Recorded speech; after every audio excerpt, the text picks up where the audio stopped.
मेरे द्वारा होता जो कुछ करते वो सारा भगवान। मैं न रहा, मेरा न रहा, करता कौन कहां अभिमान। ढांचा एक बना रखा है, अपने से ही अपने काम। नियमित सब चलते कल पुर्जे, होती दिखती क्रिया तमाम। केवल ढांचा दिखाई दे रहा है, अंदर सिर्फ भगवान बैठे हुए हैं। अब जो कुछ हो रहा है वो सिर्फ भगवान कर रहे हैं। ढांचा दिखाई दे रहा है व्यक्ति का, वो अंदर बैठा है परमात्मा, वही सब कुछ करा रहा है। तुमने जो कहलाया मुझसे वही कहा मैंने अविकल। तुमने जो करवाया मुझसे वही किया मैंने निश्चल। तुमने जो सिखलाया मुझको सीखा मैंने वही सकल। तुमने जो दिखलाया मुझको देखा मैंने वही अकल। ये जो कुछ भी कहा क्रिया सीखा देखा मैंने प्रीतम। सो सब तुमने ही अपने में अपनी की लीला उत्तम। तुमने जो कहलाया मुझसे वही कहा मैंने अविकल। तुमने जो करवाया मुझसे वही किया मैंने निश्चल। ये उस जो भावदेव को प्राप्त हो रहा है, किंचन मात्र हम नहीं रह गया, वो देख रहा है प्रभु करा रहे हैं। मन मति कैसे होते मुझ में, जब मैं ही हूं नहीं स्वयं। बना तुम्हारा सुख सदन, तुम्ही से रहते हरदम। मन बुद्धि चित्त हम सब कुछ आपने अपहरण कर लिया, अब कार्य तो आपके द्वारा हो रहे। ओ शब्द में त्रुटि हो सकती, हाईजैक कहते, हाईजैक कहते, कर लिया हाईजैक भगवान ने, पूरा सिस्टम हाईजैक कर लिया। मन बुद्धि चित्त अहंकार इंद्रियां सबको भगवान ने। अब वो दिखाई दे रहा है केवल ढांचा करता हुआ, लेकिन क्रिया। किसी ने प्रश्न किया था कि आपको मन परेशान करता है जैसे हम लोगों को परेशान करता है? था, परेशान करता था जब मेरा मन था तब। जब मेरा मन था तब परेशान करता था, और जब उनका मन हो गया तो अब आनंद देता है, परेशान नहीं करता है, अब आनंद देता है। क्या स्थिति होती है? मेरे मन में नित प्रविष्ट रहे, ईश्वर का मन करता काम। ईश्वर के मन के ही होते उदय दिव्य संकल्प ललाम।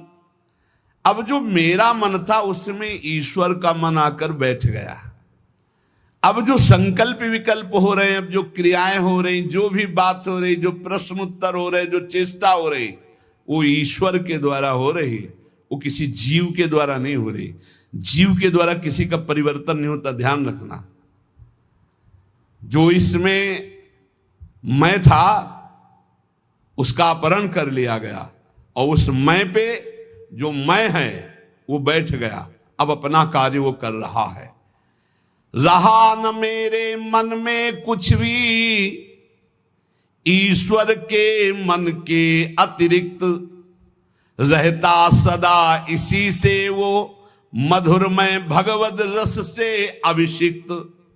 अब मेरा मन नहीं रह गया, अब प्रभु के मन ने हमारे मन पर पूरा का पूरा अधिकार करके बैठ गया। तो प्रेम रस अभिषिक्त मन, सूखे मन में काम क्रोध लोभ मोह मद मत्सर होते, भगवत रस से अभिषिक्त मन में नहीं होते। परेशान भूखा आदमी करता है, तृप्त आदमी तो आराम करता है। अब श्री राधा जुग चरण निवास, अब तृप्त हो गया, अब इसके भागने की जगह नहीं बची है। मेरे मन को नित्य बनाए रखते प्रभु निज मन का यंत्र। करते उससे अपने मन की मनमोहन वे परम स्वतंत्र। रहा न कोई मुझ में करने वाला अब शुचि असुचि विचार। अंतर्द्वंद मिट गए सारे, मिटे मोह के सभी विकार। एक ने कहा कि हमने आपको जान लिया। नहीं भाई, नहीं जान सा। छाती से लगे रहो फिर भी नहीं जान पाओगे, छाती से लगोगे फिर भी नहीं जान पाओगे, वचन से लग जाओगे तो जान जाओगे, वाणी को पकड़ लो उसके अनुसार चल दो तो जान जाओगे, नहीं जान पाओगे। प्रभु के मन में निज को खोकर मन हो गया अमन मेरा, उठा असत आशा तृष्णा का ममता का सारा डेरा। अमना हो गया मन, कुछ नहीं चाहिए। जब बहुत बड़ी वस्तु मिल जाती है तो उसके पाने के बाद कुछ पाना बाकी नहीं रहता, उसके जानने के बाद कुछ जानना बाकी नहीं रहता। एक बार चित्त को लगाओ तो, एक बार प्रभु में लगाओ, फिर जब प्रभु तुम्हारे चित्त को स्वीकार कर लेंगे तो क्रीड़ा करते अब मन में स्वयं प्रीतम इच्छा अनुसार करते रहते नित उसमें, उससे वे अब स्वच्छंद विहार। अब मन रूपी भवन में हमारे प्रीतम स्वच्छंद विहार कर रहे हैं। जितनी भी मलिनताएं थी, जितनी भी इच्छाएं थी, वो प्रभु से विमुख होने के कारण, और जब प्रभु पधारे मन में सब अपने आप खत्म हो। क्रियाएं वैसे ही हो रही। मेरा जो कुछ था सब ही पर हुआ, एक उनका अधिकार, वे ही अब सब कुछ बने, प्राण हृदय मन प्राणाधार। भगवत प्रेमी महात्मा के प्राण कौन? प्रभु। मन कौन? प्रभु। तो प्राणाधार कौन? प्रभु। हृदय कौन? प्रभु। स्वयं प्रभु बन जाते। रहे कहीं भी कैसा भी यह देह पांच भौतिक सविकार, सविकार, मैं उनमें वे मुझ में, वे मैं नित्य निरंतर एकाकार। ये भावदेह में पहुंचने की स्थिति। मेरे द्वारा बोल रहे हैं केवल मेरे श्री भगवान, मेरे द्वारा छेड़ रहे हैं वे मीठी मुरली की तान। मेरे जीवन में अब तो एकमात्र उनका ही स्थान, अतः उन्हीं का होता मुझ में क्रिया नित्य क्षुद्र महान। क्रिया क्षुद्र हो या महान हो, वे उन्हीं भगवान से हो रही। अब मैं मेरा कहीं अस्तित्व तो नहीं रह गया। इस स्थिति में भाव का प्रादुर्भाव हो जाता है और भाव देह की प्राप्ति हो जाती है। तो कह रहे इस लोक में आराध्य देव से भिन्न कहीं भी जिसकी ममता नहीं है, उसके लिए कोई संसार नहीं है, उसके लिए कोई प्राणी नहीं है, यहां तक कि अपना भी अस्तित्व तो नहीं रह गया। देखो साधना को समझिए, अपना भी अस्तित्व तो नहीं रह गया। तब वो नित्य दिव्य रास लीला का रहस्य उसके हृदय में स्वयं प्रकाशित हो जाता है। ये माया मुग्ध मानव अपनी बुद्धि लड़ाकर रास को समझना चाहे तो कदापि नहीं। कौन अधिकारी है?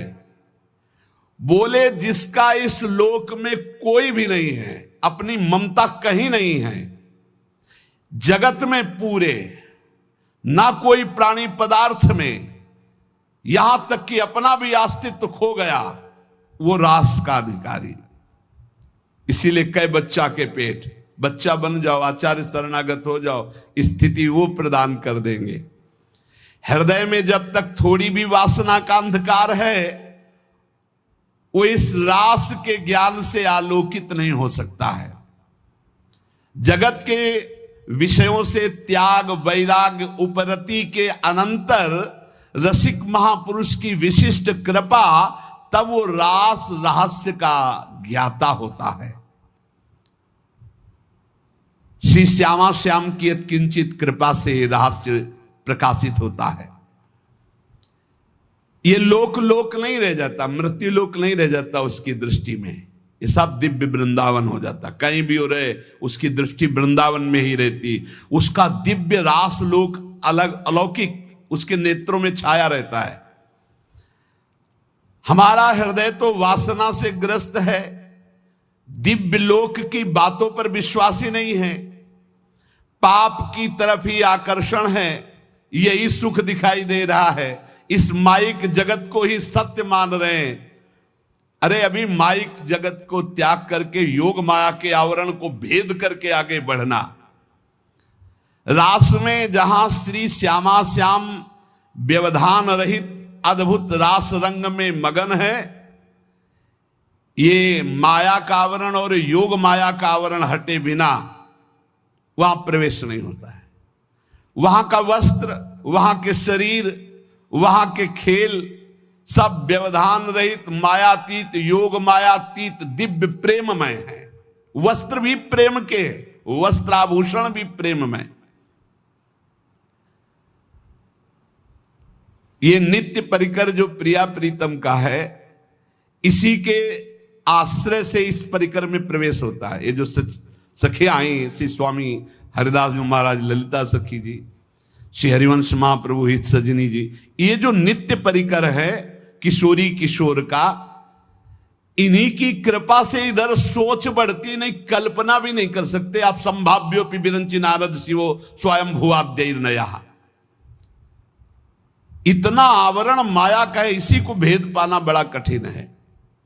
देखो उस दिन कह रहे थे काल के भी महाकाल जिनकी सेवा में रहते हैं, यहां लिखा है जहां काल के भी महाकाल नित्य कालातीत प्रभु दैन्य भाव लिए हुए विराजमान हैं। दैन्य भाव, यद्यपि सकल लोक चूड़ामणि दीनपन पो माने, प्रीति की रीति रंगीलो ही जाने। इस खेल में, प्रेम पथ में, रास रस में, माया की गोद में बैठ करके और इसको समझना चाहे असंभव। बिना ब्रजरज का सेवन किए, बिना ब्रजरज उपासक रसिकों का संग किए हम सोच भी नहीं सकते कैसे रास का क्या स्वरूप है। जब किसी रसिक महापुरुष का आलिंगन प्राप्त हो, आलिंगन का तात्पर्य तुरंत बाहरी भाव में आता है कि वो हमको गले से लगा ले, लेकिन यहां इस आलिंगन की बात नहीं कह रही, तदात्म की बात। आप में समा गए, कोई रसिक महापुरुष आप पर कृपा करे और हृदय से आपके हृदय का आलिंगन कर ले, और आप पूर्ण त्रिभुवन में काम विजयी हो जाएं। कोई त्रिभुवन में मृत्युलोक की सुंदरता, क्या देव गंधर्व लोक की भी सुंदरता, ब्रह्मलोक की भी सुंदरता आपको आकर्षित न कर पावे। इस कोटि का वैराग्य जहां यत किंचन मात्र ब्रह्मलोक तक का कोई भी भोग आकर्षण न पैदा कर पावे, वो इस मलिन माया को पार करके ठीक उस रास लीला परम धाम की तरफ जाने का अधिकारी होता है। कितनी ऊंचाई चाहिए, इसीलिए बच्चा बन जाओ। बहुत ऊंचे नहीं बन पाओगे, बच्चा बन जाओ। साधारण मानव समाज अपने धर्म में तो चल नहीं पा रहा, वर्णाश्रम धर्म की तो बात ही दूर हो गई, वैदिक सिद्धांतों तक तो पहुंच ही नहीं हो रही है। धर्म का जब तक पालन नहीं, तब तक पाप वासना भ्रष्ट किए हुए कैसे कोई समझेगा प्रिया प्रीतम की बात। इसीलिए बड़े भाग्यशाली हैं अपने लोग जो प्रिया प्रीतम की बात कथन सुन। ये सब महामहिम बातें ये सुनने को नहीं मिलेंगी, नहीं मिलेंगी। आजकल श्रवण कथन का स्वरूप ही बदलता चला जा रहा है, एक उपहास, एक मनोरंजन, एक ऐसा। ये जो मायाकृत है, कैसे जानेंगे रास, कैसे जानेंगे भगवान की प्रेम विलास को। अरे भक्त तो धर्म राज्य, वैदिक सिद्धांत राज्य, यहां तक कि मोक्ष पदवी से ऊपर उठा हुआ प्रेम राज्य में जब पहुंचता, तब यह दिखाई देता है रास क्या है, राधा कृष्ण का स्वरूप क्या है। भावलीला में मानवीय कर्म चेष्टा का प्रवेश ही नहीं है। ये मानव जगत आदर्श के शिखर तक मानव कर्म पहुंचते हैं, रासलीला में नहीं। ये रासलीला भाव लीला है, ये भाव देह से होती है।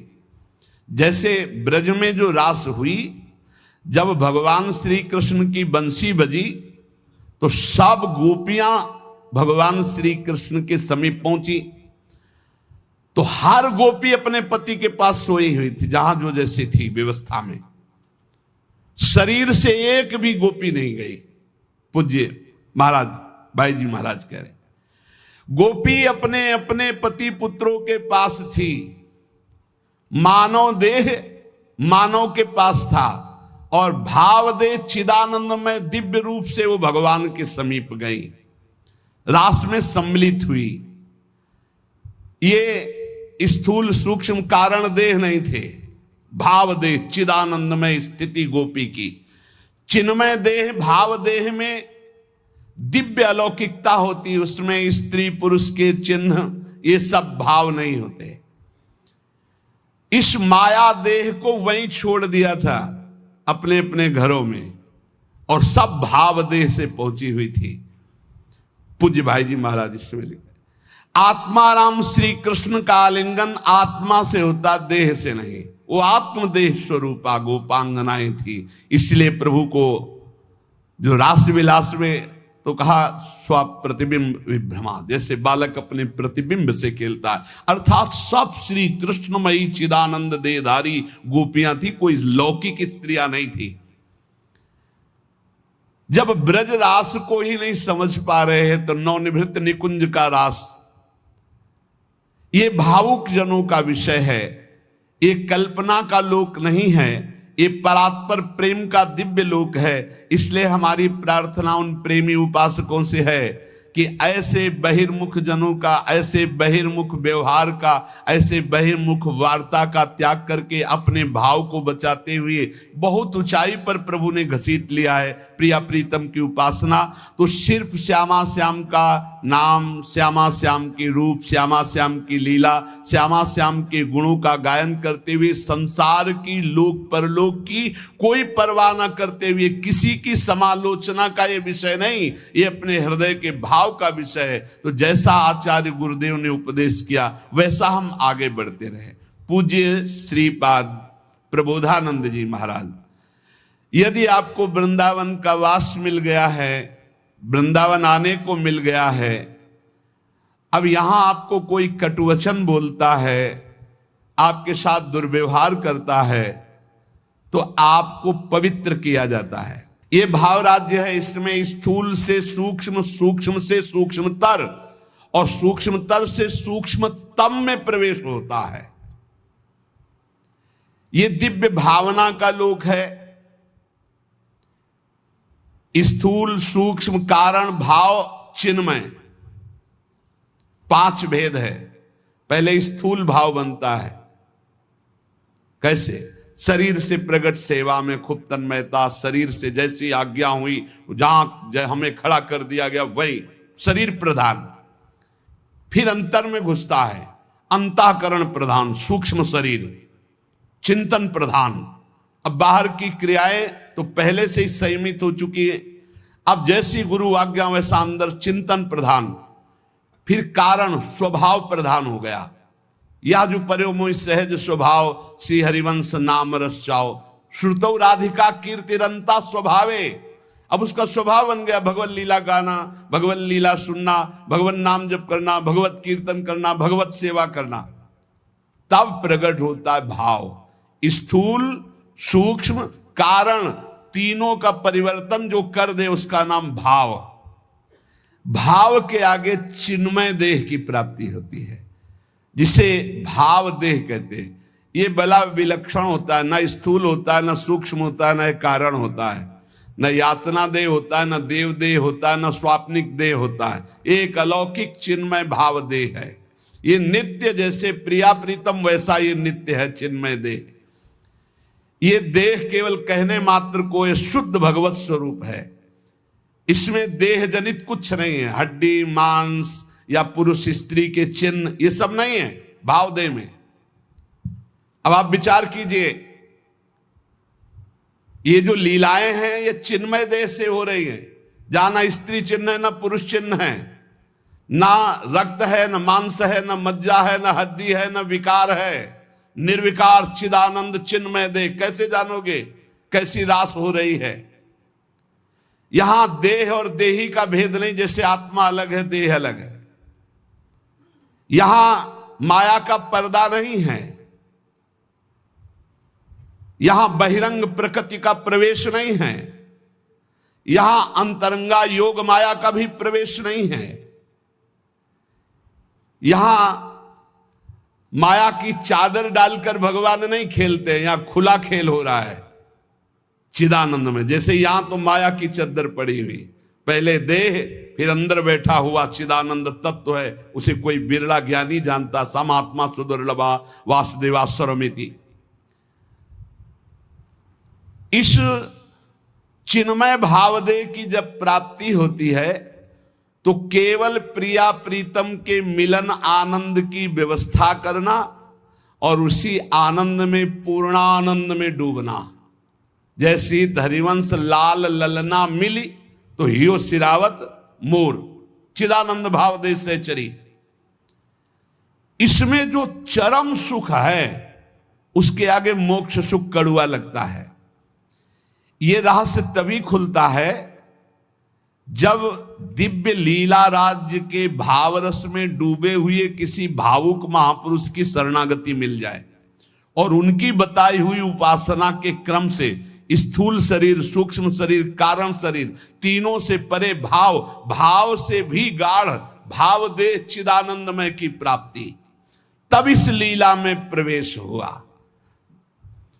प्रभु की प्राप्ति के अनेकों निश्चित मार्ग सत्य हैं जो मोक्ष प्रदान करते हैं, प्रेम भी प्रदान करते हैं, परंतु ये कुछ विलक्षण है। लीला संदोह में प्रवेश करने के लिए सखी भावापन्न होना ही पड़ेगा। देखो, जब नारद जी ने हठ किया कि मुझे आपकी ब्रज लीला रास देखना है, तो उनको नारद जी से गोपी बनना पड़ा। अर्जुन जी को भी गोपी बनना पड़ा। भगवान शंकर जी ने जब चाहा तो इनको भी गोपी बनना पड़ा। ब्रज लीला के रास में अर्जुन को, नारद जी को, भगवान शंकर को गोपी बन करके प्रवेश दिलाया। लेकिन नवनिवृत्त निकुंज में तो सहचरी भाव के बिना प्रवेश। तीन गोपिन ते दुर्लभ माई, नित्य विहार सहज सुखदाई। यहां धाम, परिकर, खगमृग पशु पंछी सब चिदानंद। यहां दो नहीं, सब एक है। प्रिया, लाल, खग, मृग, पशु पंछी, वृंदावन, सहचरिया, सब का सब एक ही परम तत्व, हित, प्रेम। प्रेम, ये प्रेम का वैभव। इस नित्य परिकर में भाव देह से सम्मिलित हुआ जाता है। भाव देह के बिना रास और विलास, ये परम गुह्य रहस्य है, इसे कोई नहीं जान सकता। ये तर्कों के द्वारा, विद्वता के द्वारा, शास्त्रों के द्वारा प्रमाणित नहीं किया जा सकता, क्योंकि जितने प्रमाण दोगे सब योग माया के अंतर्गत होंगे। योग मायातीत, पहले तो मायातीत, मलिन त्रिगुण माया, सतोगुण, रजोगुण, तमोगुण, फिर इससे भी विशुद्ध जो योग माया है उसके ऊपर जब जाओ तब नवनिवृत्त निकुंज का रस। न लोक संग्रह है, न जगत के प्राणी हैं, न जगत की भावनाएं हैं, न जगत का भोग है। एक अलौकिक दिव्य धाम नवनिवृत्त निकुंज, जहां एक से भिन्न कुछ भी नहीं, ना लोक, ना जगत, ना प्राणी, न वस्तु, न सूर्य, न चंद्रमा, न शरीर, सब चिदानंद, सब प्रेममय। वृंदावन प्रेममय, खगमृग पशु पंछी प्रेममय, यमुना जी प्रेममय, प्रियालाल प्रेम के खिलौना दो खेलत है प्रेम, प्रेम प्रेम प्रेम। और चिदानंद देह को सुन चुके हैं आप, निर्विकार, स्त्री पुरुष चिन्हों से रहित। चिदानंद में देह तुम्हारी, विगत विकार जान अधिकारी। नित्य दिव्य रसमयी रासलीला का रहस्य ये माया मुग्ध मानव किसी भी तरह से नहीं जान सकता। हृदय में जब तक कोई भी वासना है तब तक प्रियालाल को कोई नहीं जान सकता। कल एक प्रश्नकर्ता ने प्रश्न किया कि हम प्राय बहुत महापुरुषों को देखें कि बहुत बुरा कष्ट भोगना पड़ता है संतों को, ऐसा क्यों? बड़े बड़े पापी हैं ऐसे, उनको कुछ नहीं कष्ट होता, और संत जो भजन कर रहे हैं उनको बहुत ही कष्ट होता है, ऐसा क्यों होता है? ऐसा इसलिए होता है, उसके दो कारण होते हैं। पहला तो इतने करुणा में होते हैं कि वो अपने जनों के आगामी प्रारब्ध को देख लिया और वो जान भी नहीं पाया और प्रारब्ध को घसीट कर अपने शरीर पे डाल लिया और भोग लिया। इतना करुणा में हृदय होता है कि अनंत माताओं का हृदय भी उतना करुणा में नहीं होगा। कोई जान नहीं सकता इस बात को। वो देखा कि हमारे अमुक जन पर प्रारब्ध का आक्रमण होने वाला है, तो प्रारब्ध तो मिटाया नहीं जा सकता, भोगा जा सकता है, तो आओ हम भोगने के लिए तैयार हैं, और वो उनके प्रारब्ध को ले लेते हैं। दूसरा, अनंत जन्मों का हिसाब बराबर होना है, भगवत प्राप्ति होनी। अब आखिरी जन्म है तो जो हिसाब है अनंत जन्मों का, पहाड़ का पहाड़ जमा था, छोटा छोटा भोग भोगते हुए, तो उनको लगता है कि जो संत महात्मा उनको बहुत कष्ट है। बिल्कुल कष्ट नहीं है, केवल प्रारब्ध भोग की लीला। वो दो प्रकार की, एक करुणा करके अपने जनों के प्रारब्ध को ले लेना, एक दूसरा अपने अनंत जन्मों के प्रारब्ध को भोग कर पवित्र होकर भगवान के धाम जाना। दूसरा, जो पापात्मा जन है उनके जो वर्तमान के पाप हैं और पूर्व के पुण्य उनके काम कर रहे हैं, इसलिए उनको कष्ट नहीं दिखाई दे रहा। लेकिन जब पूर्व का पुण्य समाप्त हो जाएगा, वर्तमान का पाप और पूर्व का पाप लगे, तब उनकी दुर्गति हो जाएगी। तो ऐसे ही जब हम धाम में या नाम जपने में या भक्ति में चलते हैं तो लोग हमारा उपहास करते हैं, लोग हमें कटु वचन बोलते हैं, उनको द्वेष होता है भक्तों से, वो निंदा करते हैं। तो दुर्वाच्यानि सहस्रशा परिभवान नीचैः कृतान कोटिशो। करोड़ों प्रकार से कोई हमें दुर्वचन कहे तो भी हमको चुप रहना है। क्यों चुप रहना? हमें अपना काम बनाना है। वो दुर्वचन बोलेगा, हमारे पाप नष्ट हो जाएंगे, हृदय में जलन होगी ना, तो हमारा हृदय पवित्र होगा। हृदय भगवान के लिए सुंदर महल है, सुंदर निकुंज है। नारायण या गौर श्याम को हृदय निकुंज बसइए। बहुत कूड़ा करकट जमा कर लिया गलती करके, उसका नाश होगा। दुर्वाच्यानि सहस्रशा परिभवान नीचैः कृतान कोटिशो। नीच पुरुष द्वारा करोड़ करोड़ प्रकार से तुम्हें कष्ट दिया जाए, गाली दे रहे हैं, निंदा कर रहे हैं, उपहास कर रहे हैं, ऐसा व्यवहार कर रहे हैं जो हृदय को जला रहा है। ए सह जाना, पलट कर जवाब मत देना। बहुत जल्दी तुम्हारा हृदय पवित्र हो जाएगा और तुम सदा सदा के लिए सुखी हो जाओगे, और वो जो बोल रहा है वो दुखी हो जाएगा। उमा क्षमा सापहुते भारी। तुम चुप रहो, मत बोलो। भक्ष्याक्षादन वास कुट्य मिलना दुखान्यलम कोटिशा। हो सकता है कि तुम्हें भोजन आदि की व्यवस्था हो, वास की सही व्यवस्था न हो, गर्मी सर्दी आदि सहनी पड़ रही, चुपचाप सह लो। थोड़े दिन का जीवन है, भगवत प्राप्ति करनी है। धाम में ऐसी निष्ठा से रहो, भोजन भी नहीं मिलेगा, कष्ट भी मिलेगा, गालियां मिलेंगी, तो भी हम धाम को नहीं छोड़ेंगे। कामाद्यैरति पीड़या च मनसो वैकल्यमात्यंतिकम। अब इतने बड़े भजनानंदी तो नहीं है कि हम काम विजयी हों, तो ये काम आदि दोष हमारे हृदय को जलाएंगे, पीड़ा देंगे, पर हम किसी से कहेंगे नहीं और कोई चेष्टा नहीं करेंगे, सह जाएंगे। वैकल्य मात्यंतिकम, भारी विकलता होने पर भी हम किसी से नहीं कहेंगे, हम कोई चेष्टा नहीं करेंगे, हम सह जाएंगे। ये सोढ़ा वसंत के लिविपने कृष्णश्च तेभ्यो नमः। जो ऐसे श्री राधा और कृष्ण के केल विलास युक्त महल वृंदावन में वास करते, सब कुछ सहते हुए श्रीपाद कहते मैं उनको नमस्कार करता हूं। दोषान्न स्थिर जंगमेशु कलयन कस्यापि नो द्वेजयन। तुम्हें उद्विग्न करेंगे यहां लोग, तुम्हें परेशान कर सकते हैं, पर तुम उनकी निंदा मत करना, उद्विग्न मत होना, उनकी निंदा मत करना, अपने आप को बचा के निकल जाना। ये मानो परमार्थ में आगे बढ़ने के लिए जरूरी है ये बात। दोषान्न स्थिर जंगमेशु, यहां किसी भी जड़ चैतन्य में दोष दर्शन न होने पावे। यद्यपि वो तुम्हें उद्वेग प्रदान करेंगे, भगवत पार्षद हैं, प्रेरित होकर आएंगे, तुम्हें ऐसे वचन बोलेंगे, ऐसी चेष्टा करेंगे, ऐसे उद्वेग प्रदान करेंगे, पर तुम उद्वेग मत कर। किंचित दयत्न लब्ध मित भुक चित्ते पिना स्त्रीक्षणा। यदि तुम्हें कवल दो कवल ही भोजन मिल जाए तो उसी को खा करके दिन व्यतीत कर लो। अभ्यास में बहुत बड़ी सामर्थ्य है, बहुत बड़ी सामर्थ्य अभ्यास में है। ये भगवत प्राप्ति जब लक्ष्य हो जाएगी तभी सह सकते हो, अन्यथा नहीं सह पाओगे।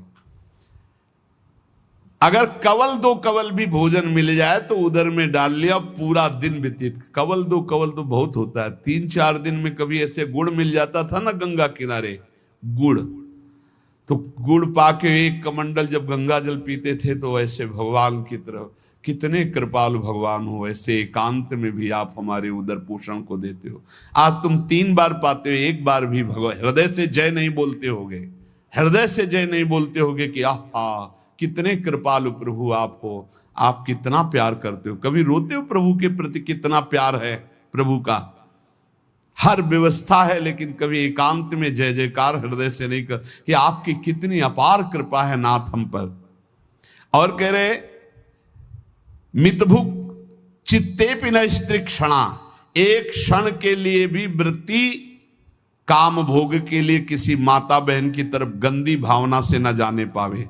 धाम में वास करते हो, ऐसी गलती ना होने पावे।